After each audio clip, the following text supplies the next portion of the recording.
चलिए बेटा good morning. Topic शुरू करेंगे अपना यहाँ पर आज नया विद द अकाउंटिंग स्टैंडर्ड। बेटा नया अकाउंटिंग स्टैंडर्ड शुरू कर रहे हैं और अकाउंटिंग स्टैंडर्ड है हमारे पास यहाँ पर AS 11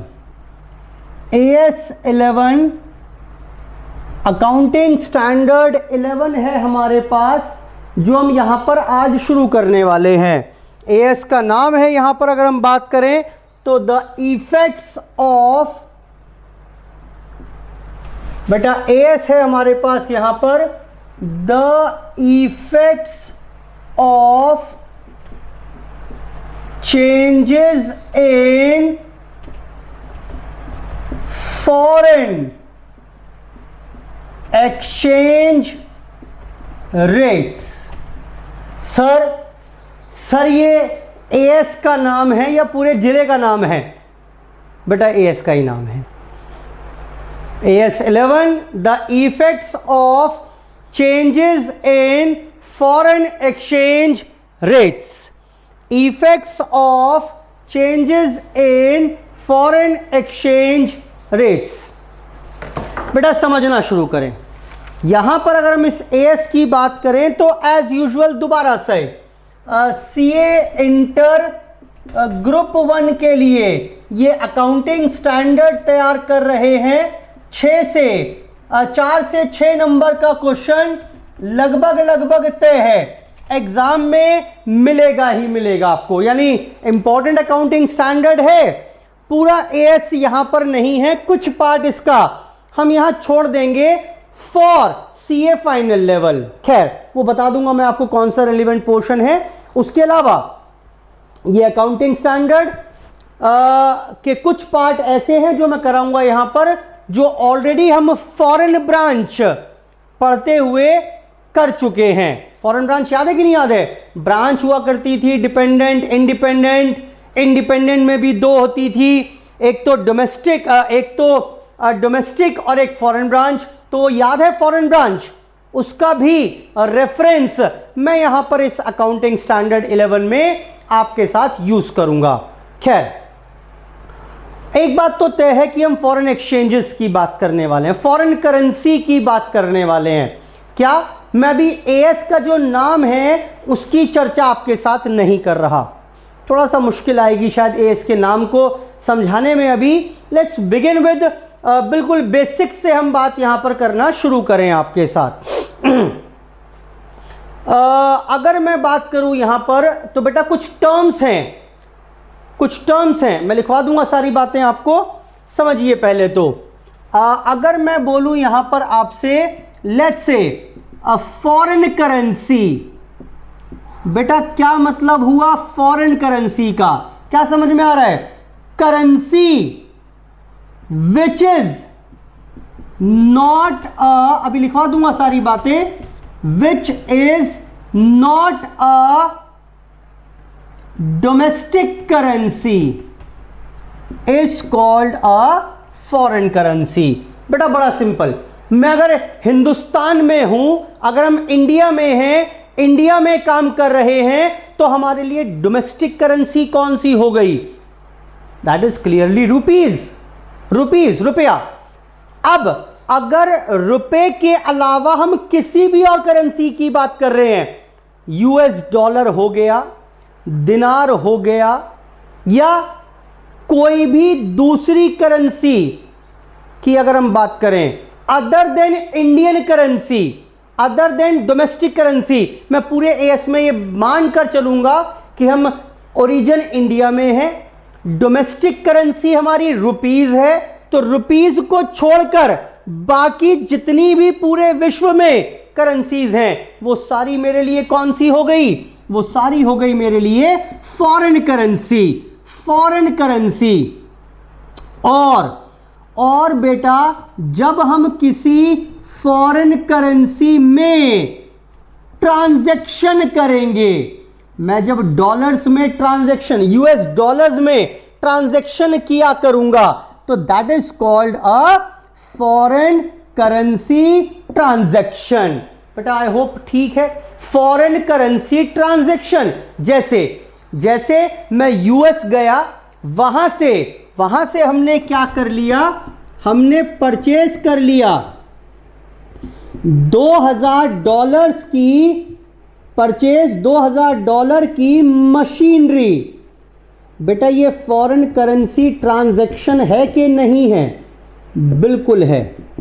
मैंने लोन रेज किया विदेशी बैंक से $5000 का, फॉरेन करेंसी ट्रांजैक्शन है कि नहीं है? बिल्कुल है। मैंने सेल की जॉन को रेजिडेंट ऑफ यूएस। बेटा बताओ फटाफट से, ये फॉरेन करेंसी असल में जॉन घूमने आया हुआ था इंडिया में, मेरी दुकान पर आया, उसे कुछ सामान पसंद आ गया, मैंने माल बेच दिया उसे। मुझे बताओ whether it is a foreign currency transaction और नॉट। डिपेंड करता है। अगर वो पेमेंट आपको डॉलर्स में देगा, बोला जी डॉलर्स पकड़ो, मुझे नहीं पता, रुपीज भी मेरे पास नहीं है, डॉलर्स में देना हो तो दे दो। मैंने कहा चलो दो यार, डॉलर्स ही दो। अगर वो डॉलर्स में आप पेमेंट मांग रहे हैं उससे, तो तब तो हो जाएगी फॉरेन करेंसी ट्रांजैक्शन। लेकिन अगर आपने माल दिया जॉन को और नकद पेमेंट ले लिया रुपीज में, तो now this is not a foreign currency transaction. Foreigner के साथ ट्रांजैक्शन करोगे तो वो फॉरेन करेंसी ट्रांजैक्शन नहीं है। ट्रांजैक्शन विच इज डिनोमिनेटेड, जिसमें फॉरेन करेंसी इन्वॉल्व हो, ऐसी कोई ट्रांजैक्शन जिसमें फॉरेन करेंसी इन्वॉल्व हो, that transaction is called the foreign currency transaction. बेटा ठीक है इतनी बात भी? सर बिल्कुल ठीक है। अच्छा एक बात बताइए, एक बात बताइए, यहां पर अगर हम बात करें तो इस फॉरेन करेंसी ट्रांजैक्शन को, ये आपने परचेजेस कर ली $2000 की मशीनरी। जब विदेश से मशीनरी मंगाई तो आपको पेमेंट उस पार्टी को डॉलर्स में ही करना पड़ेगा। बिल्कुल करना पड़ेगा सर। मैं विदेश गया, यूएस गया, मैंने कहा मशीनरी पसंद आई, $2000 की थी, मुझे डॉलर्स में ही पेमेंट करना पड़ेगा। मेरे पास डॉलर्स कहां से आएंगे? अभी मैंने एएस में एंटर नहीं किया, जनरल में आपको एक बार एक बता रहा हूं वातावरण, बेसिक बातें जो कम से कम आपको पता होनी चाहिए एएस को स्टार्ट करने से पहले। जी मेरे पास ये $2000 कहां से आएंगे? बेटा डॉलर्स रखना, विदेशी मुद्रा रखना इलीगल होता है। आप एक अमाउंट से ज्यादा विदेशी मुद्रा नहीं रख सकते अपने पास। तो पॉइंट ये आया खैर फिलहाल मेरे पास कि ये मेरे पास विदेशी मुद्रा, फॉरेन एक्सचेंज, फॉरेन करेंसी आएगी कहां से? सर कहां से क्या? बैंक जाएंगे। आप just try to visualise.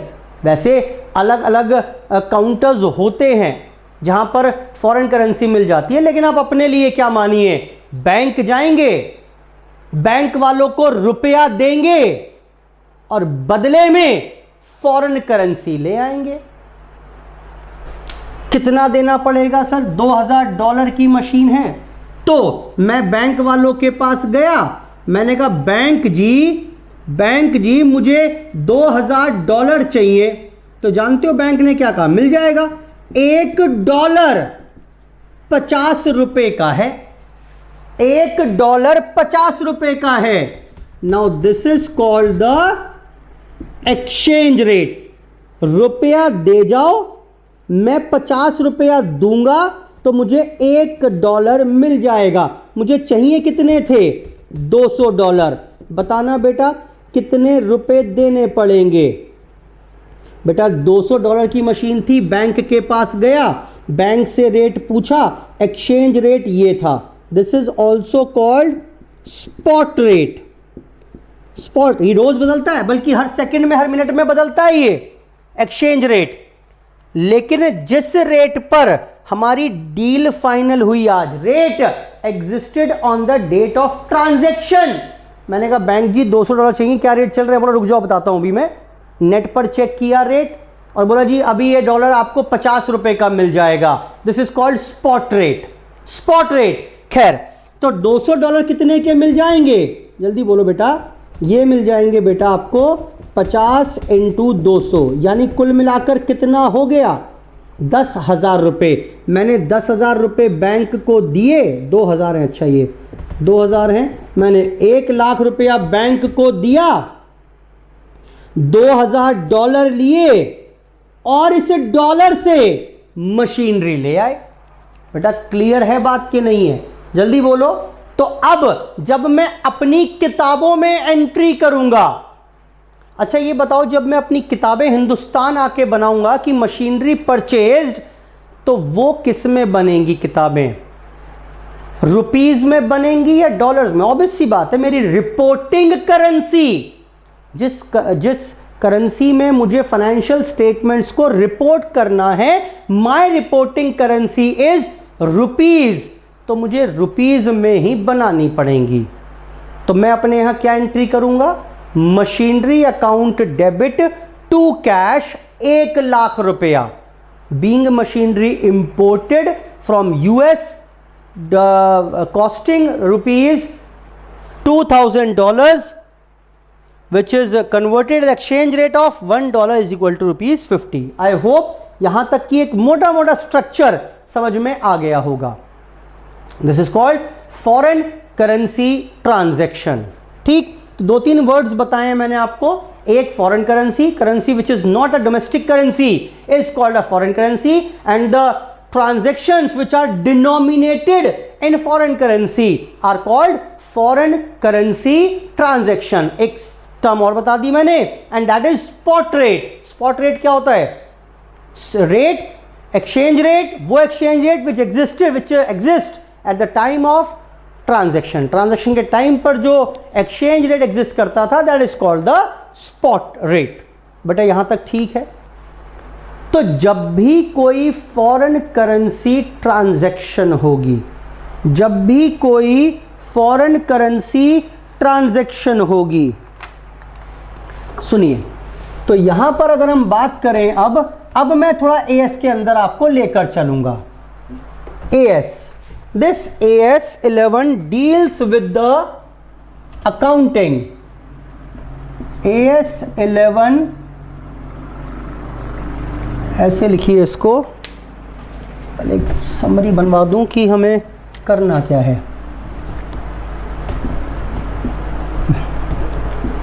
AS 11 deals with, किससे डील करेगा ये? Deals with accounting. AS 11 मुझे अकाउंटिंग करना सिखाएगा। किसकी अकाउंटिंग करना सिखाएगा?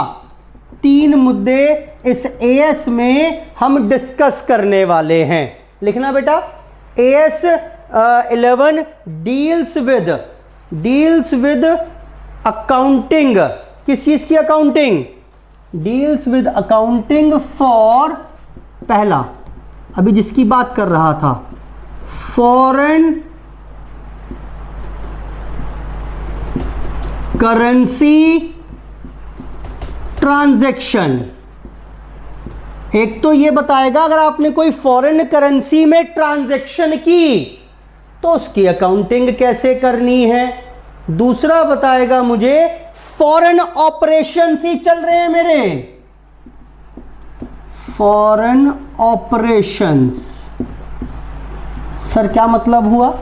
ऑपरेशंस आप समझो, ये तो ट्रांजैक्शन थी, गए मशीनरी खरीद लाए, गए प्लांट बेच आए, गए विदेश रॉ मटेरियल खरीद लाए, ये तो ट्रांजैक्शंस हैं। It can be in the nature of operations, foreign operations. जैसे यस, फॉरेन ब्रांच, मेरा परमानेंटली काम ही चल रहा है वहां पर, मैंने ब्रांच खोली हुई है फॉरेन में, ऑपरेशंस ही चल रहे हैं, एक्सटेंशन ऑफ बिजनेस, या मेरा कोई जॉइंट वेंचर चल रहा है। So these all are called operations, foreign operations. बेटा क्लियर है? तीसरा हम सीखेंगे अकाउंटिंग किसकी? फॉरवर्ड कॉन्ट्रैक्ट्स की। ये भी बताऊंगा मैं आपको, कई बार एग्जाम में क्वेश्चन इसके ऊपर आ चुका है, कई बार इसके ऊपर एग्जाम में क्वेश्चन आ चुका है। Forward contract, forward exchange contract लिख लो, बल्कि चाहे फॉरवर्ड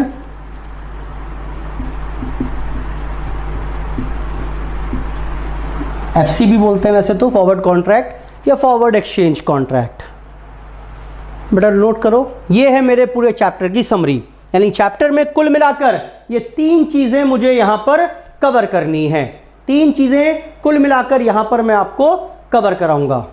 ठीक, तो let's start with the first segment and that is foreign currency transactions. That is foreign currency transactions. तो बता ही चुका हूं मैं आपको, अभी बाद में लिखेंगे, सिर्फ समझिए। फॉरेन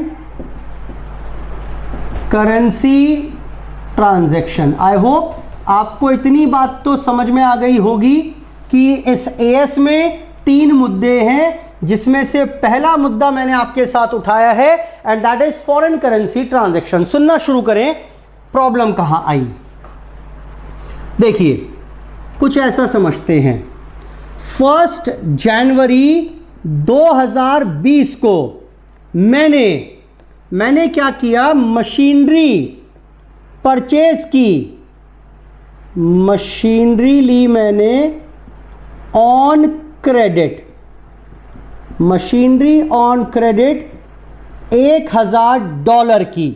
मैं विदेश गया, 1000 की मशीनरी उधार खरीद लाया और इस दिन स्पॉट रेट था, समझ में आता है, यानी आज का एक्सचेंज रेट था 40 रुपया। एग्जाम्पल कम हो गया सर, लो बेटा 50 कर लो, चलो एक आज का एक्सचेंज रेट था 50 रुपये। ठीक, मुझे जरा झटपट से ये बताइए आज एंट्री क्या करोगे। अगर मैं फॉरेन करेंसी में एंट्री करता तो एंट्री होती machinery account debit to creditor being machinery purchased on credit. बेटा यही एंट्री कर दूं, जल्दी बोलो, यही एंट्री कर दूं अपनी हिंदुस्तान में किताबों में भी? आंसर इज नो, नहीं। You need to convert this foreign currency transaction into the reporting currency, domestic currency में कन्वर्ट करना पड़ेगा और उसके लिए यूज करेंगे कौन सा rate? we will use the spot rate, spot rate, spot rate। तो देखना बेटा जरा बताओ, एंट्री यानी आप क्या करोगे? ये एंट्री ना करेंगे, हम एंट्री करेंगे मशीनरी डेबिट। जरा $1000 को कन्वर्ट करना बेटा 50,000, टू क्रेडिटर 50,000 रुपए। $1 is equal to ₹50 is the exchange rate which you have used. Now this is called initial recognition. जब भी कोई फॉरेन करेंसी ट्रांजैक्शन होगी आपको 2 बातें करनी है। एक तो पहले होगी इनिशियल रिकॉग्निशन, इनिशियल रिकॉग्निशन यानी जैसे ही फॉरेन करेंसी ट्रांजैक्शन कोई होती है तो सबसे पहले आप उसे कैसे रिकॉग्नाइज करेंगे?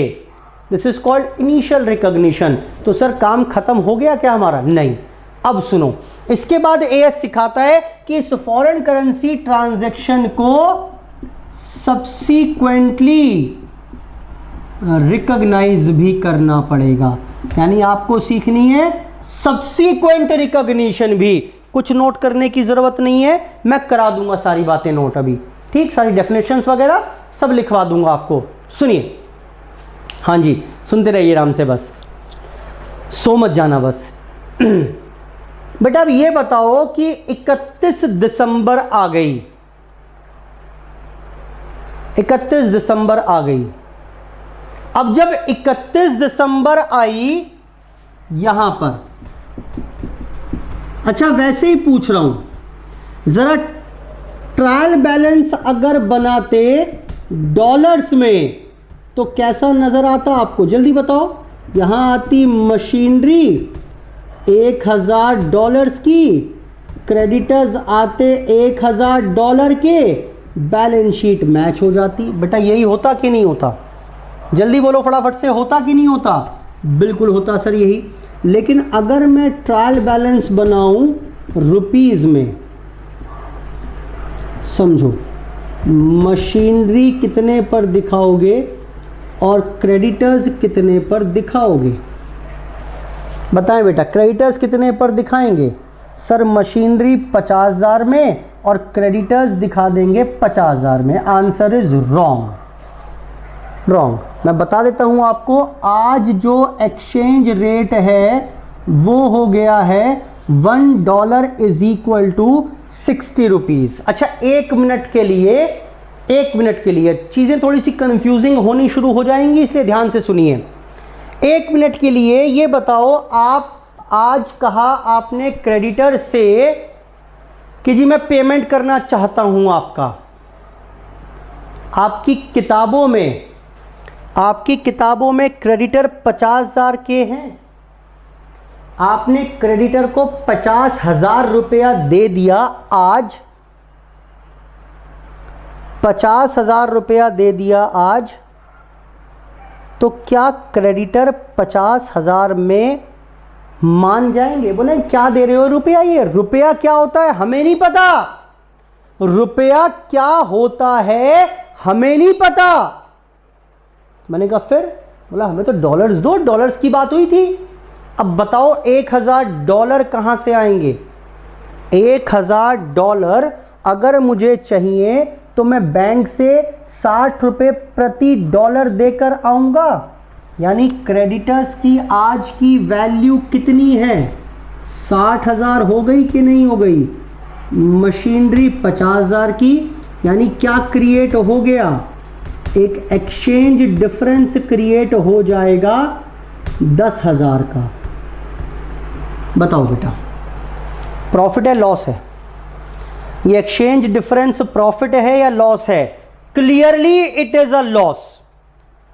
देनदारी मेरे हिसाब से पहले 50,000 की थी, ये तो डॉलर के भाव बढ़ गए, डॉलर महंगा हो गया, इसलिए मुझे अब वो देनदारी के लिए 60,000 रुपए पे करने पड़ेंगे, which results in a loss, which results in a exchange difference of 10,000, और ये 10,000 आपका लॉस है which will be transferred to P&L account. आज 31 दिसंबर को 10,000 रुपए P&L अकाउंट में ट्रांसफर हो जाएंगे। क्या करना है आपको? फिर सुनिए, this is called subsequent recognition.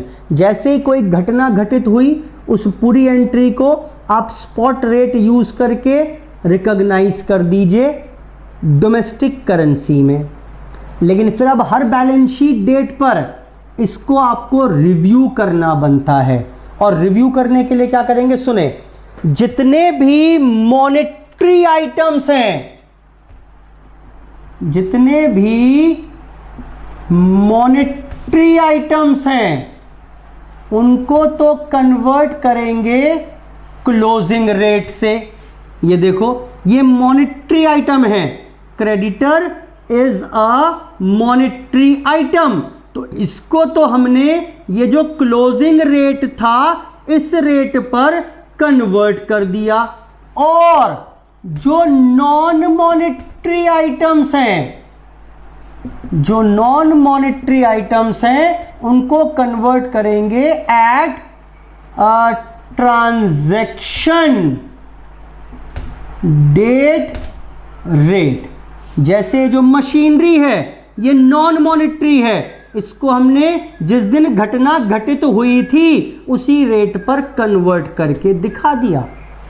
Sir ये कैसे पता चलेगा कौन सा मॉनेटरी कौन सा नॉन मॉनेटरी? अभी बात करता हूं उसकी, अभी बात करता हूं। पहले ये बताइए इतनी बात समझ में आई कि नहीं आई? इतनी बात अभी मैंने मॉनेटरी मैंने बता दिया, आपने मान लिया कि ये मॉनेटरी है और ये नॉन मॉनेटरी है। सुनो फिर से, initial recognition, transaction should be recorded using the spot rate in the domestic currency at each balance sheet date the transaction needs to be reviewed. जो ट्रायल बैलेंस है, ट्रांजैक्शन है, रिव्यू करना बनता है। रिव्यू कैसे करेंगे? जितने भी मॉनेटरी आइटम्स हैं उनको तो क्लोजिंग रेट पर कन्वर्ट करिए, और जितने भी नॉन मॉनेटरी हैं उनको purchase date rate, transaction date rate से कन्वर्ट कर लीजिए। Difference if any is transfer to exchange difference account which is a profit और लॉस इन नेचर। बेटा ये ठीक है? इतनी बात जल्दी बोलो, ठीक है? चलो एक काम और कर लेते हैं पहले इसमें, फिर लिखेंगे सारी बातें। अच्छा अब क्या हुआ, मान लेते हैं और 4-5 महीने बाद 1 मई 2021 में लोन रीपेड। बस ये और करा दो, मेरा पहला सेगमेंट खत्म हो गया, लिखवाने का काम रह जाएगा बस। लोन रीपेड, और मजेदार बात, आज रेट है 70 रुपए का।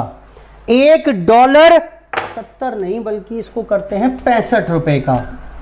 $1 65 रुपए का मिलेगा। बेटा मैं लोन रीपे करने गया, लोन रीपे की एंट्री बताओ फटाफट से। Creditors account debit to cash, to cash. Creditors को जब मैं यूएस में पेमेंट भिजवा रहा हूं तो क्या भेजना पड़ेगा? सर $1000 भेजने पड़ेंगे। ये $1000 कहां से आएंगे? सर $1000 आएंगे बैंक से। किस रेट पर आएंगे? 65 रुपए। यानी मेरे पास से कितना पेमेंट जाएगा? बेटा क्रेडिटर्स का पेमेंट करना पड़ेगा 65,000 रुपए। मेरे जेब से 65,000 रुपए निकल जाएंगे $1000 खरीदने के लिए, जबकि मेरी किताबों में क्रेडिटर्स हैं कितने के? मेरी किताबों में क्रेडिटर्स हैं 60,000। ओ माय गॉड, यानी बेटा 60 की उधारी थी, उसको चुकता करने के लिए 5,000 रुपए और देने पड़ गए। क्या है ये? फिर से ये फिर से है एक्सचेंज डिफरेंस। क्या करेंगे इसका? Ultimately transferred to PNL, transferred to PNL. कई बार एग्जाम में क्वेश्चन इस प्रकार का आ चुका है। मैं ये चाहूंगा पहले फटाफट से इस छोटे से एग्जाम्पल को नोट, एक काम करें पहले डालिए हेडिंग फॉरेन, वो चार्ट बनाया होगा आपने, चार्ट खत्म कर दीजिए। अब लिखिए पहली हेडिंग फॉरेन करेंसी ट्रांजैक्शन, और उस हेडिंग में ये चार्ट एग्जाम्पल जरा फटाफट से कॉपी करिए। फिर इसके बारे में सारी बातें बस जो बताई हैं वही सब लिखवानी और हैं। करो बेटा फटाफट से, करो फटाफट से, करो फटाफट।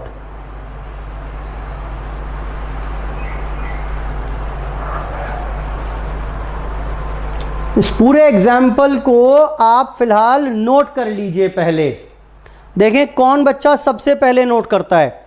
बिल्कुल डिटेल में बता दिया, ऑल्दो कुछ मुद्दे अभी बाकी हैं डिस्कस करने, जैसे सर मॉनेटरी कौन सा होगा, नॉन मॉनेटरी कौन सा होगा। अभी एक बार बताया मैंने ओवरव्यू, इसी को दोबारा लिखते हुए दोबारा और डिटेल में समझेंगे। दोबारा लिखते हुए ना और डिटेल में तब कर लेंगे इसको।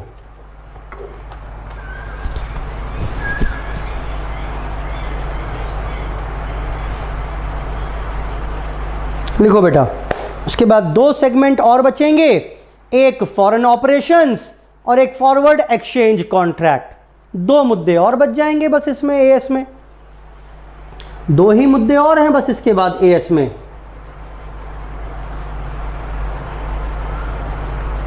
करो बेटा नोट फटाफट से।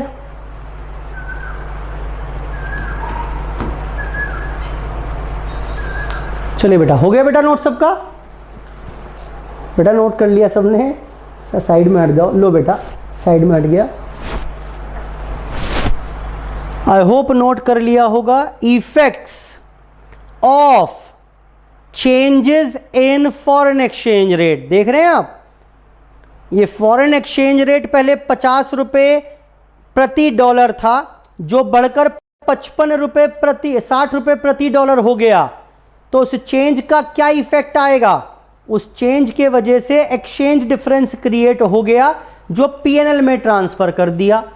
सिमिलरली जब रीपे करने गए लोन, तो फिर से एक्सचेंज रेट में फर्क आ गया, जिससे फिर से एक्सचेंज डिफरेंस क्रिएट हो गया, which is again transferred to PNL account. नुकसान हो गया। 10,000 का नुकसान पिछले साल बुक कर चुके हैं, 5,000 का नुकसान इस साल बुक होगा। तो यही तो है एएस का नाम भी, देखना इफेक्ट। किसका इफेक्ट देखने वाले हैं? बदलाव, चेंजेस किसमें? Foreign currency rates. ये जो फॉरेन करेंसी को एक्सचेंज करने के जो रेट्स होते हैं, जब इनमें बदलाव आएगा तो उसका इफेक्ट कैसे हैंडल करना है, उसका इफेक्ट कैसे हैंडल करना है, वही इस एएस में सीखने वाले हैं। तो एएस ने कहा जब आप फॉरेन करेंसी ट्रांजैक्शन करेंगे तो रेट्स के फर्क आने से क्या होगा वो सीख रहे हैं। ऐसे ही जब हम फॉरेन ऑपरेशंस किया करेंगे या फॉरवर्ड एक्सचेंज कॉन्ट्रैक्ट में जाएंगे, तो भी फॉरेन एक्सचेंज रेट के डिफरेंस से क्या इफेक्ट आएगा वो वहां सीखेंगे। चलो लिखना शुरू करो। उसके बाद पहली बात फटाफट से लिखना शुरू कर रहे हैं। अब फॉरेन करेंसी ट्रांजैक्शन, इस एग्जाम्पल का रेफरेंस मैं दोबारा ले लूंगा। अभी लिखें, पहले लिखिए foreign currency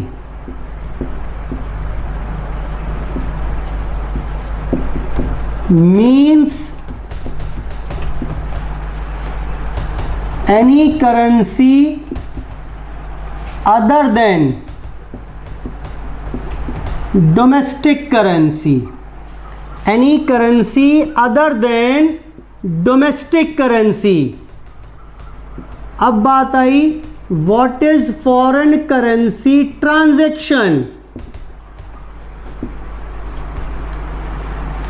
Foreign currency transaction means any transaction denominated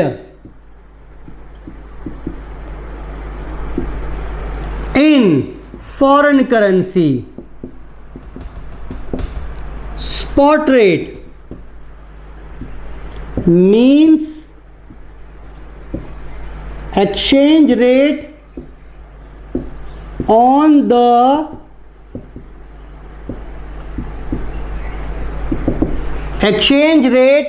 the date of transaction। Spot rate means exchange rate on the date of transaction। Spot rate means exchange rate on the date of transaction। Spot rate means exchange rate on the date of transaction।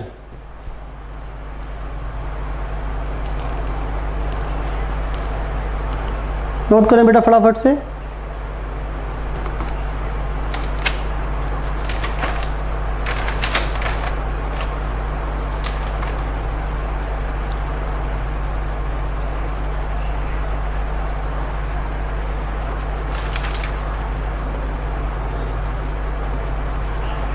लिखें बेटा इसके बाद ही 4th point,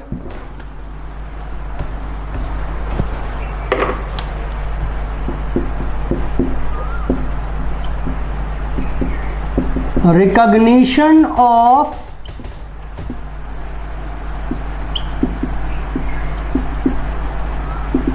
foreign currency transaction. दो बातें,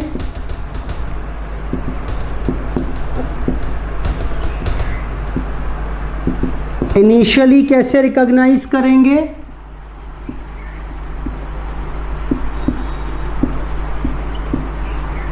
और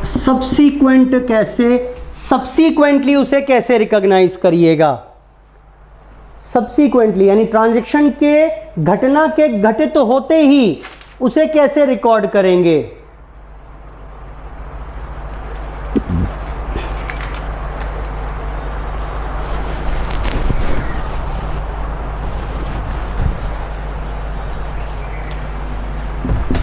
लिखें इसमें, transaction in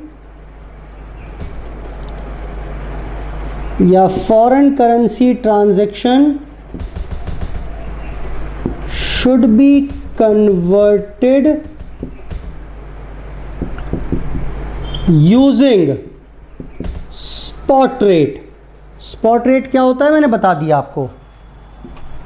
सबसे पहले तो जैसे ही कोई फॉरेन करेंसी ट्रांजैक्शन होगी उसको हम कन्वर्ट करेंगे डोमेस्टिक करेंसी में यूजिंग स्पॉट रेट। आज का काम तो हो गया खत्म। अब बात आई कि सब्सीक्वेंट रिकॉग्निशन करना है, यानी ये तो हो गया। अब जब बैलेंस शीट बनेगी या ट्रांजैक्शन ये सेटल होगी, जब भी ये ट्रांजैक्शन दोबारा कभी भी रिकॉर्ड होगी तो लिखें सब्सिक्वेंट रिकॉग्निशन में क्या होगा? ये होगा कि monetary items are converted at closing rate and non-monetary items are converted at transaction date rate।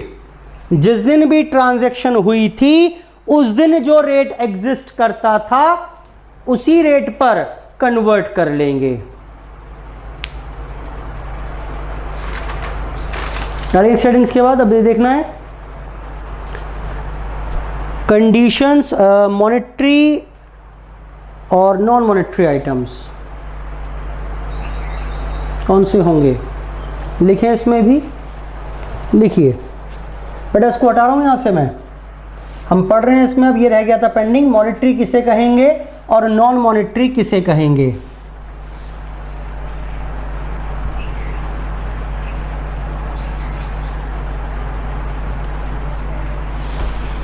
लिखें,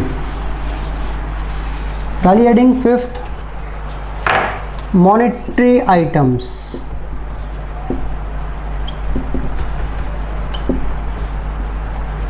भाई बड़े सारे एसेट्स लायबिलिटीज या आइटम्स हैं आपकी ट्रायल बैलेंस में, उनमें से मॉनेटरी किसे कहेंगे? लिखें आइटम्स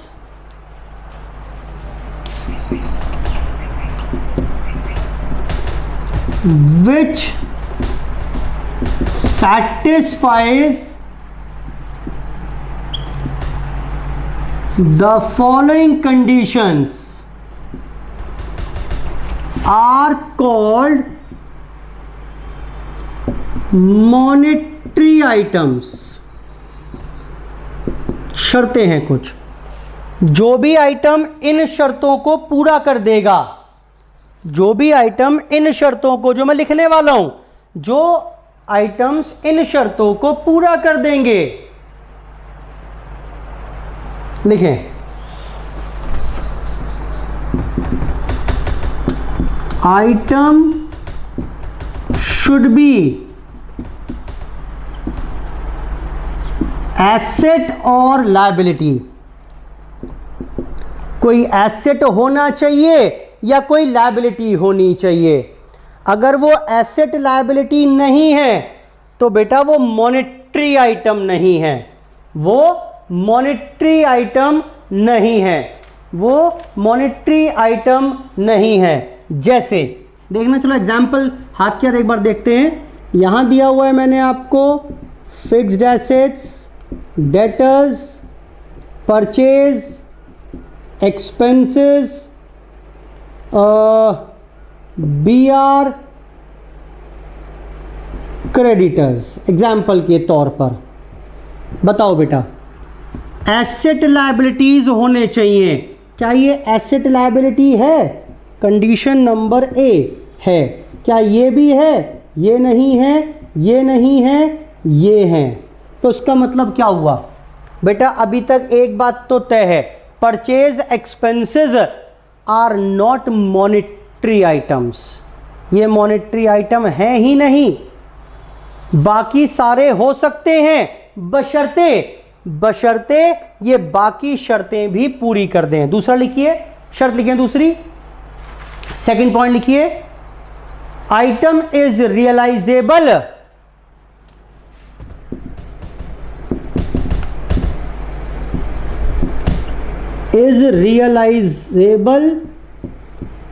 और पेबल। बेटा ये रियलाइजेबल वर्ड किसके लिए है?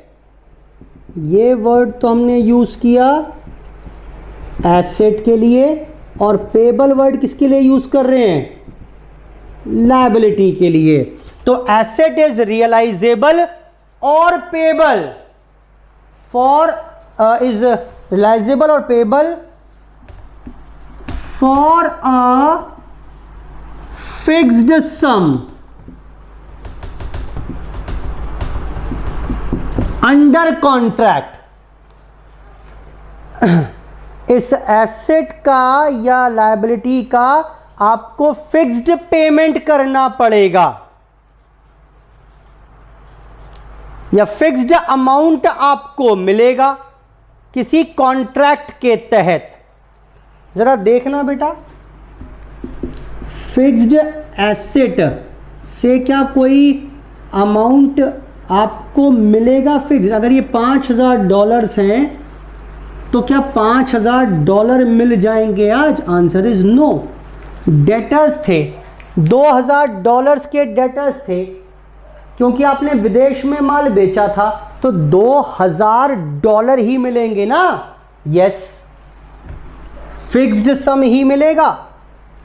आइटम से फिक्स्ड सम मिलना चाहिए, इस पर तो चेक करने की आवश्यकता ही नहीं है, पहले ही तय हो गया नॉन मॉनेटरी हैं। बिल्स रेज किए हुए हैं किसी के ऊपर, फिक्स सम मिलेगा। बिल्कुल ठीक है। तीसरा लिखिए इसमें कंडीशन। थर्ड पॉइंट लिखें बेटा, आइटम इज रियलाइजेबल और payable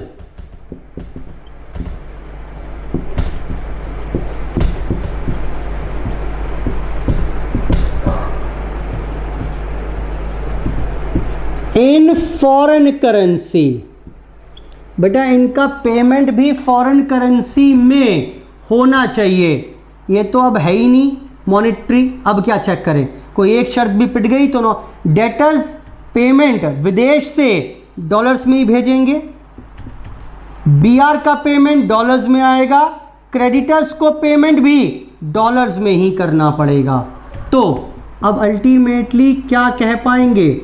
this is a non monetary item,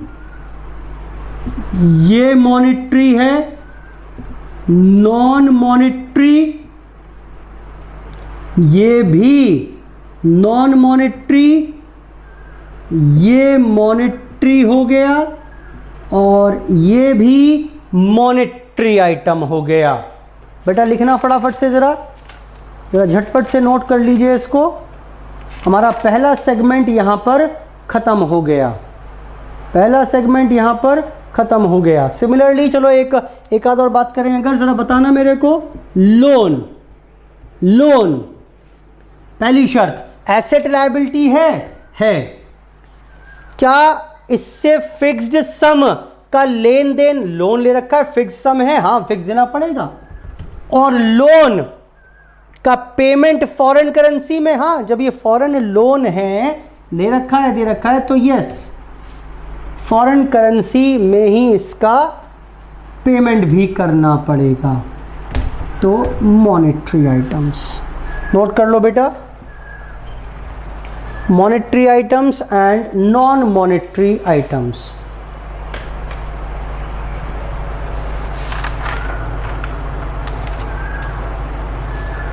लिखें इसी में। नेक्स्ट हमने क्या लिखा था सब्सीक्वेंट रिकॉग्निशन में,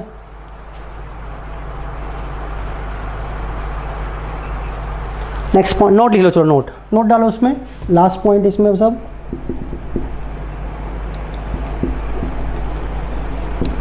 एक्सचेंज डिफरेंस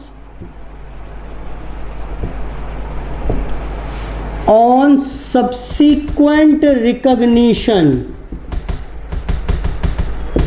इफ एनी। जब आप सब्सीक्वेंटली रिव्यू करेंगे आइटम्स को और उस केस में एक्सचेंज डिफरेंस क्रिएट हो गया, exchange difference on subsequent recognition if any, due to, क्यों होगा ये, ड्यू टू